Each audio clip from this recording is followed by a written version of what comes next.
All right, let's get to Cayden Steele here on Birds 365. Appreciate everybody. By the way, appreciate everybody for being here. Got a great crowd in here as always. Hit that like button for us. Drop your comments down below. We're good. If you agree, disagree, whatever it is, I do appreciate all the commentary as well, back and forth. We're talking football, everybody. It's not supposed to be in agreement all the time, as Johnny Mac pointed out. That's unrealistic. Good stuff there by John. Let's go to Cayden Steele joining us now here on Birds 365. Cayden Steele from NJ.com. Cayden, welcome to the show, man. How you doing on this Tuesday morning post-NFL draft? Doing great, guys. Thanks for having me. Cayden, a lot of hype. We had Ian Cummings, great draft analyst before you from Pro Football Network, very high on the Eagles draft. And everybody is early in the process. I think there's probably 32 fan bases that think they did a good job in the draft. Where are you with the Eagles and what they were able to accomplish in this particular draft? Yeah, I think they had a good draft as well. When you're able to land a guy that's a consensus, top 15, top 20 prospect at 31, you have to feel good about that. He was arguably one of the best players in this draft. You could even say he might be higher than that if it wasn't for positional value. Like Jihad Campbell is a really good football player, and to get him at 31, I think is great. I particularly liked their day 3 as well, and some of the things they're able to do, like taking a chance on Cameron Williams in the 6th round, I think is fun. And you can't teach size and arm length, and he's only a 1-year starter. So I think day 3, they landed a lot of good players on top of it, and Andrew Mabuka fills a need at safety. So overall, I think they did a good job. You have to wonder if Howie doesn't regret not getting another interior offensive lineman who could play guard tackle to compete with Tyler Steen. I would say that's the one area. I'm a little surprised they didn't get a guy that could more do that. I know they got Miles Hinton and Cameron Williams, but they're both. Yeah, they're both more project type guys, and we'll see if they can develop. Now, because Cayden and I did not text him or anything like that, and because he was there the entire weekend. He heard Howie Roseman, and boy, this is just a narrative that will not die, Cayden Steele. The Philadelphia Eagles, if Jihad Campbell is healthy, and there's a big question about that, but if he's healthy, do you think he's strictly an off-ball linebacker after listening to Howie Roseman? No, I don't think he's strictly. I think he's going to be – I don't think he's going to become a full-time pass rusher like Micah Parsons or anything like that, but like a hybrid version of that. Like I think we talked about, John, like an Andrew Van Ginkel, Yes. but with greater physical tools and ability. And if you're able to play him in that type of a role, he could be even more dominant. I think they're going to use him as a jack of all trades player, because you listen to Howie Roseman, and maybe he was just saying it to be nice to Nakobe, but saying this doesn't really affect Nakobe. Well, I don't think he does from the perspective of Nakobe is the middle linebacker, and I think long term, whether Nakobe stays healthy or even continues to play, gets back and continues to play, he might price himself out. The problem I have is, if you keep Jihad Campbell at off-ball linebacker, he's probably the backup to Zach Bond, not the middle linebacker. That's going to be Jeremiah Trotter or Small Munden. Yeah, that's kind of how I think it's developing. But short term, it's Nakobe. yeah. I think he's going to be a hybrid player. I mean, NFL teams are looking for this now. You look at Jalen Walker with the Falcons, play linebacker Georgia, but also rush the quarterback. I think he's going to be used in a similar role. He's probably a better pass rusher currently than Jihad Campbell. I think Jihad Campbell still has a long ways to go until he's like a really good pass rusher, but he's got the physical tools to do it. Alabama recruited him to be an edge rusher. He got stuck behind Dallas Turner and Will Anderson, so they moved him positions. But I think they pretty good players, by the way. Yes, Dallas Turner and Will Anderson. Yeah, I think they've envisioned him as their Swiss Army knife, their weapon on defense that can do a little bit of everything. And maybe I know people call it positionless football. I mean, it's not positionless necessarily, but I mean, I think that's what they're going to do is they're going to move him all around. I think they were excited to get him because they view him as that player that defenses are going to have a hard time scheming for because you could play him anywhere. So I think that's the direction they're going. Cayden, Yeah. how can any concern on those injuries? Albert Breer reported, plural shoulders and knees. Both shoulders and both I read that knees, and I'm Cade. like, I mean, John started the show talking about how people were incensed that he said it's somewhat concerning. I would go another level and say, I think that's pretty concerning for Jihad Campbell. But obviously the Eagles medicals checked out on him. Any concern on that from your end, brother? Yeah, a little concerned, especially if it's both knees and both shoulders. But I mean, we've seen Landon Dickerson come in the NFL with this awful reputation of injuries as well. And he's, other than getting nicked up in games and leaving occasionally, he's stayed primarily healthy. The Eagles seem to have a good track record the last couple of years of taking these injured players and getting them to, stay healthy. So the medical staff here or with the Eagles believes, he's fine. I guess you have to have confidence in that. I'd be more worried about less long-term, more short-term, like especially if he misses a chunk of training camp, how fast will he be ready to play? Maybe it's a Cooper DeJean situation where it takes him, 4 or 5 weeks to get his legs under him. But Zander and I talked about that early. That I don't even care about that. I'm fine waiting for him. When he's healthy, he's healthy. And if he stays healthy long term, I think he's going to be a really good pick. But it's bizarre to me that so many people just listen to the Ryan. Who was it? Ryan Clark says he's going to be an all-ball linebacker, Cayden. I'm like, listen to GM. Don't listen to me. Listen to Howie.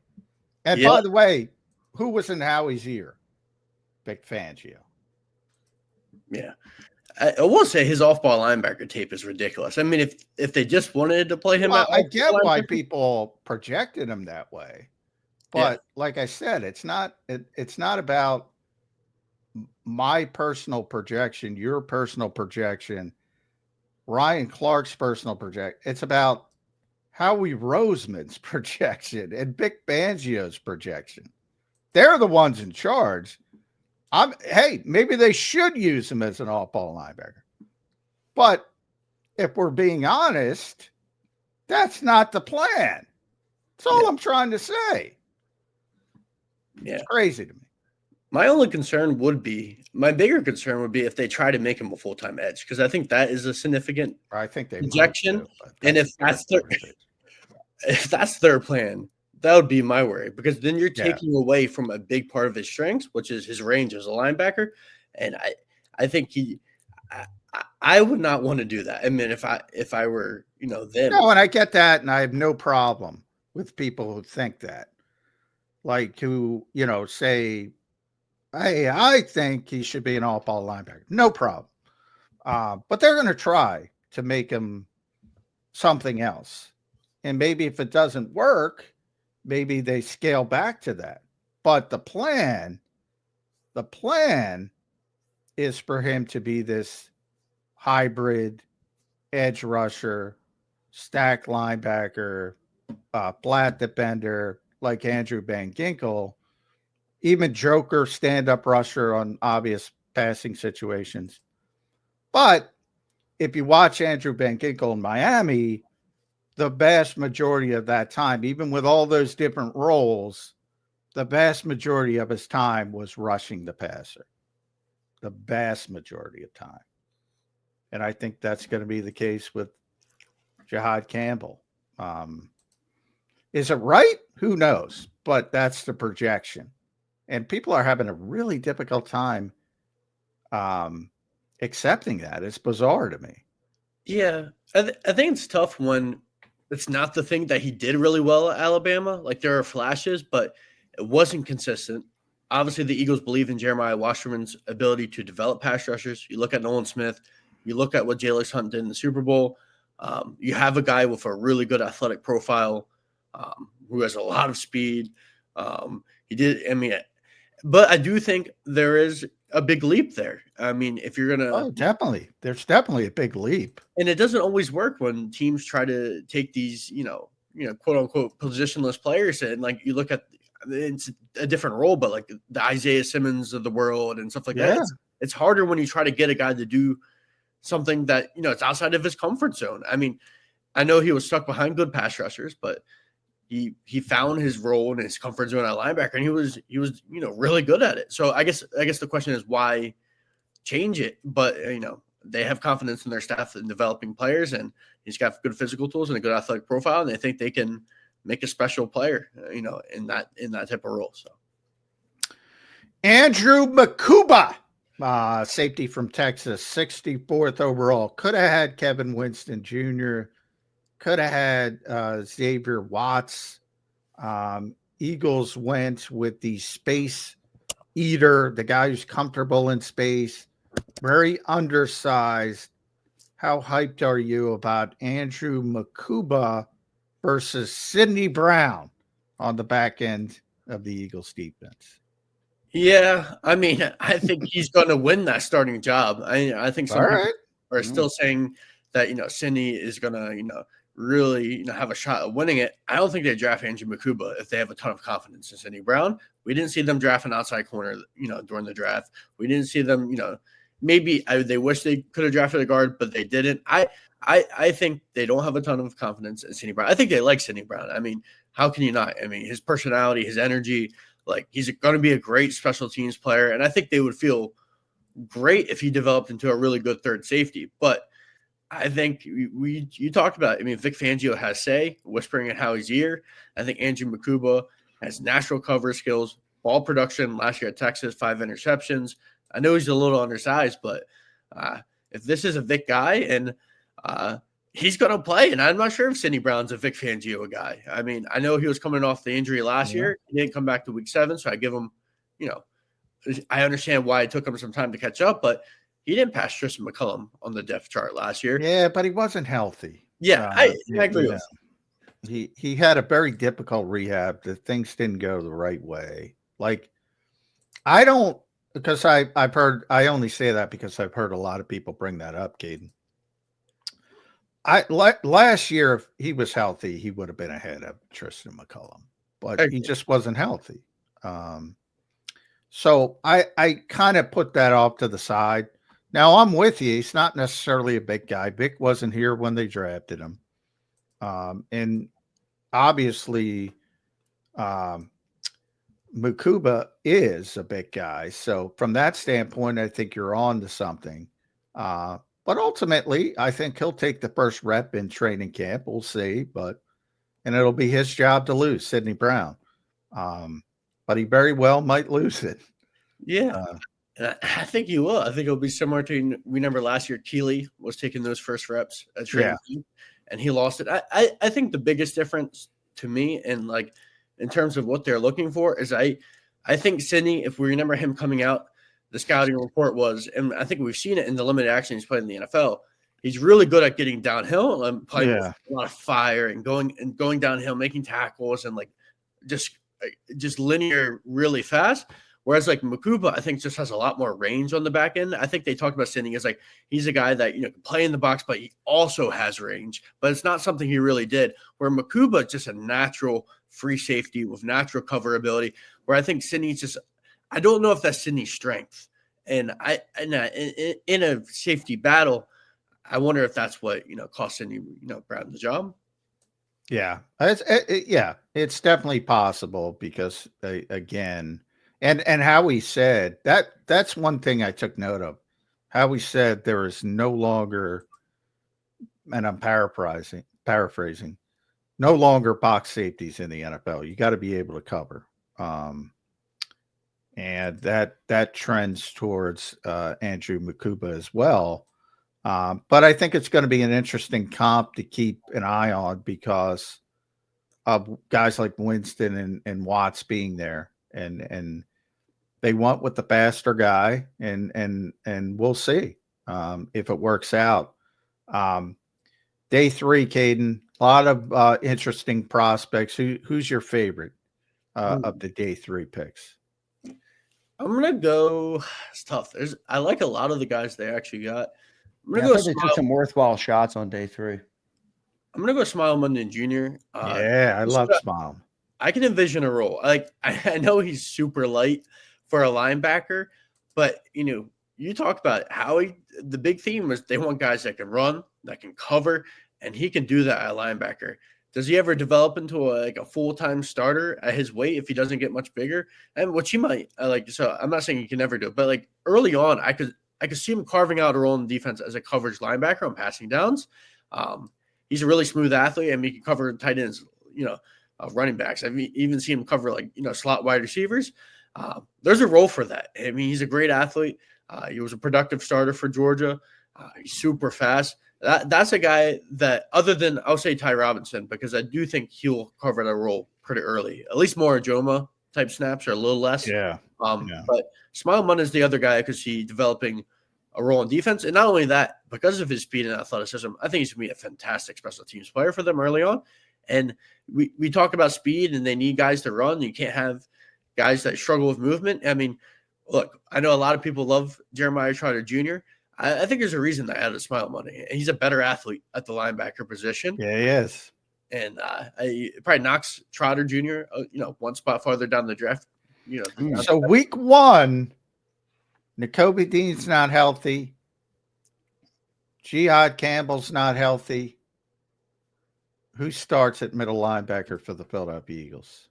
I'd probably still lean Trotter just because he's been in the system for a year. But long term, look, I like Trotter Jr. I haven't seen enough of a sample size to say he can't be a starting linebacker in the NFL. But the knockout of him coming out of Clemson is that he's not a great athlete. And Smile Mundan is. I think long term he's got more potential because of that ability to cover, consistently, tight ends and running backs. And that's not easy to find at the linebacker position. I think Trotter Jr. is going to carve out a role in the NFL. Obviously, he's really smart. They trusted him enough to consider playing him last year. I know Oren Burks came in and he held down that job, so there's no real reason to play. He did a freaking great job too, Oren Burks, in the playoffs. I thought that was going to be a big problem. I thought when Nakobe went down against Green Bay, I was like, oh boy. And Oren Burks was just phenomenal. Yes. So there's no reason to play Trotter Jr. last year, but yeah. So yeah. And remember early on, and during the regular season, when Oren had to play a little bit, Vic even put Trotter in there. There was a little bit of a rotation before he quickly settled on Oren Burks. But yeah, I do think people get too down on young players when they don't immediately hit the field and show something. And if you're a day 3 guy, you're a developmental guy. And that's what Trotter was last year. And that's what all these day 3 guys we're talking about, including Smile Mundan, are this year. So you can't count on them making an immediate splash. But as Andrew said, I like some of the lottery tickets Howie talked, and 2 of them are Drew Kendall and Kyle McCord, who probably aren't going to play here unless things go drastically poorly. But I think the upside with those players are NFL starters. Even, I'm not talking Kyle McCord, top 10 quarterback, but bottom 10. I could see him being a bottom 10 quarterback. What do you think of those picks, Kendall and Kyle McCord? Yeah, Kyle McCord, I understand from I don't think it excited me, but I get it from a business perspective. It's smart to invest in developmental quarterbacks. It gives you the flexibility potentially if Kyle McCord is a solid backup to trade Tanner McKee next offseason, which I think the Eagles would love to do to get more draft picks. And then if Kyle McCord's good in 2 years, you can trade him. Yes, so it's a smart business strategy. I think Kyle McCord does have low-end starter potential, which might net you a good draft pick. And you need good backup quarterbacks. I mean, there's teams that have made that mistake of not going in with a good backup. So I think from that perspective, it's smart. Kyle McCord really bounced back from what happened at Ohio State, which I think it shows you a testament to his character and a little bit. And I think that one I do like a fair bit. Drew Kendall, I don't think I'm as high on. I know he said he played guard in high school, and I get it. They need a true center on this team because they do not want to move Landon Dickerson over. But I am surprised they didn't draft a guy that had a little more guard experience in college. I guess that would be my only knock. But obviously, this is something they want. I mean, they drafted Dylan McMahon last year. It did not pan out. Dylan McMahon was super undersized. Obviously, they weren't as high on him.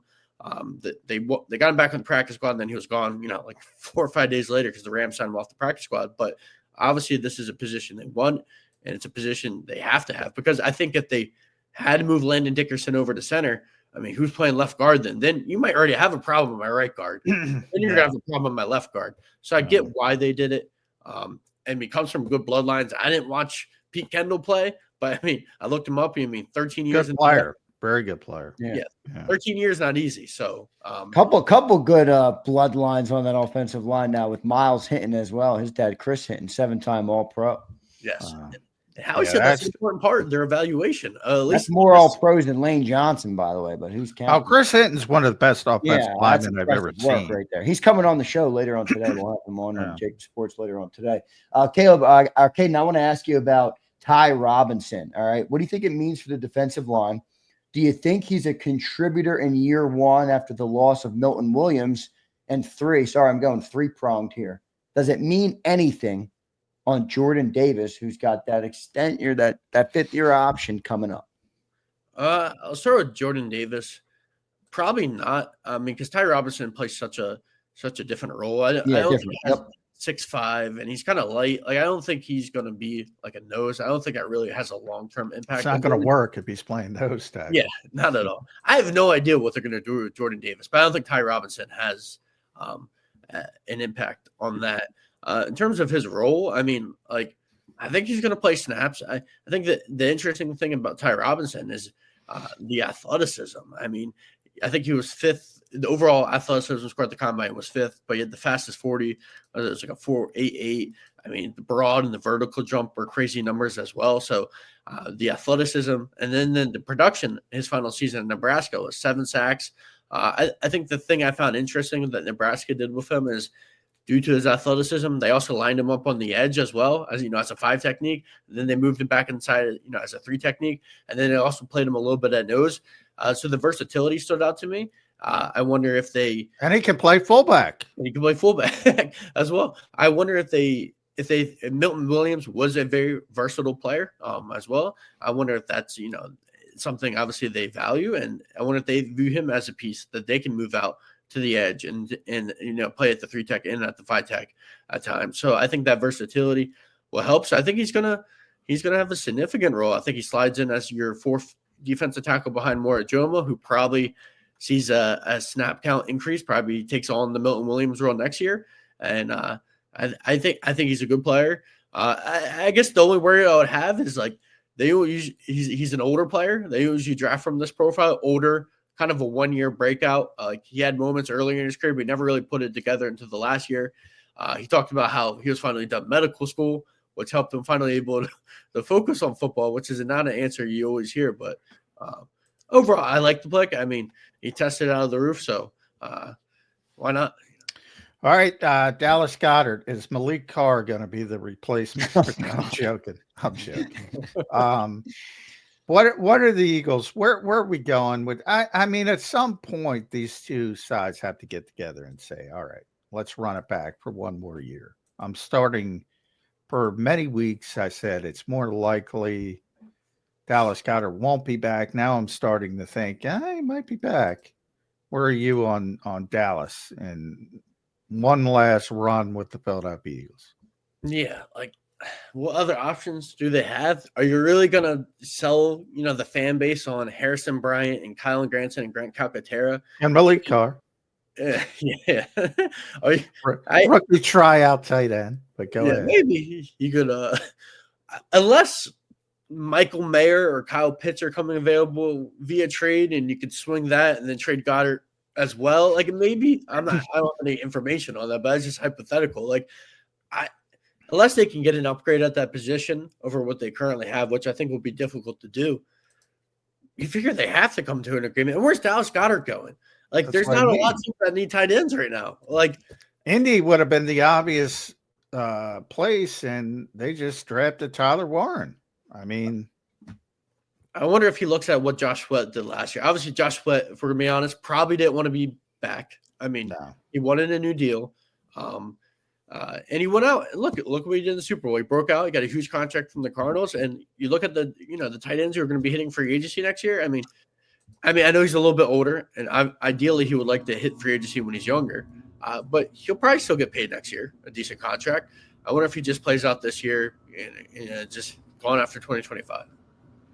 We'll see what ends up happening on that. Cayden, overall, man, if you had to pick one day 3 player that makes it to a second contract in Philly, and there's 7 of them here. You got McWilliams, you got Ty Robinson, you got the offensive linemen, the 3 offensive linemen, 8 of them. Kyle Munden.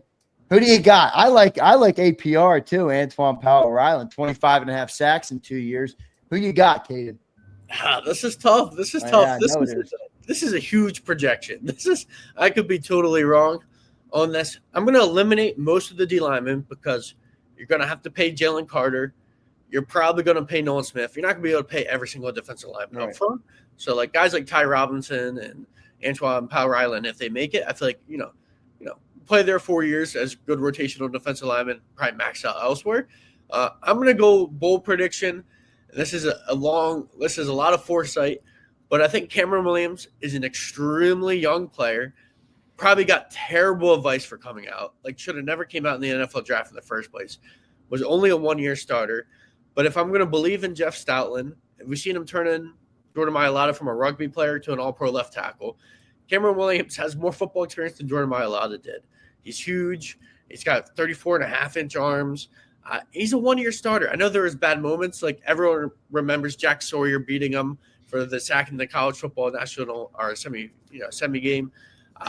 But there is no natural right tackle replacement on this roster currently. Lane Johnson, probably going to play another 2 or 3 years. Who knows? Maybe by that 3rd year where, Lane Johnson does retire, Cameron Williams is ready maybe to take over right tackle. This is a tough a lot of Cameron Williams love this morning. Yeah. He's a 6th-round pick. So this is me like throwing a huge dart throw. Just taking a guess. It's a tough question. You reserve the right to be wrong. Probably all of us are going to be wrong if we had to make a take. Yeah, I'm picking Smile Munden Jr. There you go. To that question. But Cameron Williams is a good one. I will say about the Mailata comparison, one thing Jeff Stoutland has said pretty consistently, it was better for Jordan to have no experience because he had no bad habits.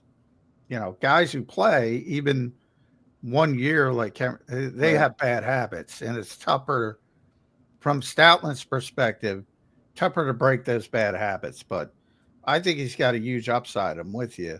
But I'm taking – here's what's going to happen. Here's why I'm taking Smile Munden Jr. Nakobe's going to either play really well when he gets back and price himself out because the Eagles can't pay $10 million plus for 2 linebackers.